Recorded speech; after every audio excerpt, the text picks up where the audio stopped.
वीरपुर नाम का एक बहुत ही बड़ा और सुंदर गांव था। गांव के लोग बहुत ही नेक दिल के थे, लेकिन कुछ समय से गांव में डर का माहौल बना हुआ था। धीरे धीरे गांव के लोग कहीं गायब होते जा रहे थे, जिसकी वजह किसी को भी नहीं पता चल पा रही थी। ये सब गांव में क्या हो रहा है? अचानक सभी लोग कहाँ गायब होते जा रहे हैं? पता नहीं चाचा, हम सब भी इसी बात पर परेशान हैं। गांव वाले लोगों के गायब होने की वजह से बहुत परेशान थे।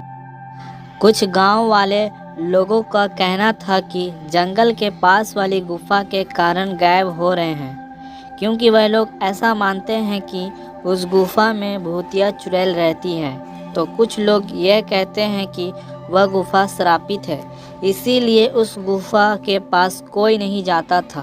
एक दिन वीरपुर गांव में दो मित्र आते हैं घूमने के लिए, तो उन्हें पता चलता है कि जंगल के पास वाले गुफा में भूतिया चुड़ैल रहती है।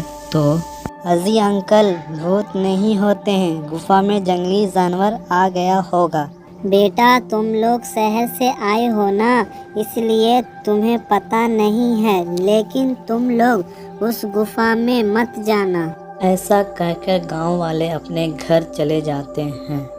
राम और श्याम उस जंगल वाली गुफा के बारे में पता करने के लिए चला जाता है। जाते जाते शाम हो जाता है, तो राम और श्याम उस गुफा के पास पहुंच जाते हैं। गुफा से हंसने का आवाज़ आता है। तो ये क्या हो रहा है भाई, चलो अंदर चलकर देखते हैं। दोनों मित्र उस गुफा में चले जाते हैं, तो देखते हैं कि उस गुफा में कोई भी नहीं है।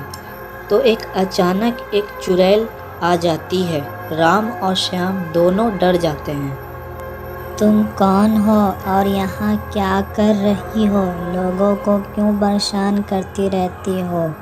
ये गुफा मेरा घर है और कई दिनों से मैंने शिकार नहीं किया है। अब मैं तुम दोनों को खाऊंगी। हा हा हा। ऐसा बोलते ही चुड़ैल श्याम पर हमला कर देती है और राम उस गुफा से भागकर गांव पहुंचता है। तो गांव वाले उसकी बात सुनकर, मैंने तुम दोनों को मना किया था उस गुफा में जाने के लिए।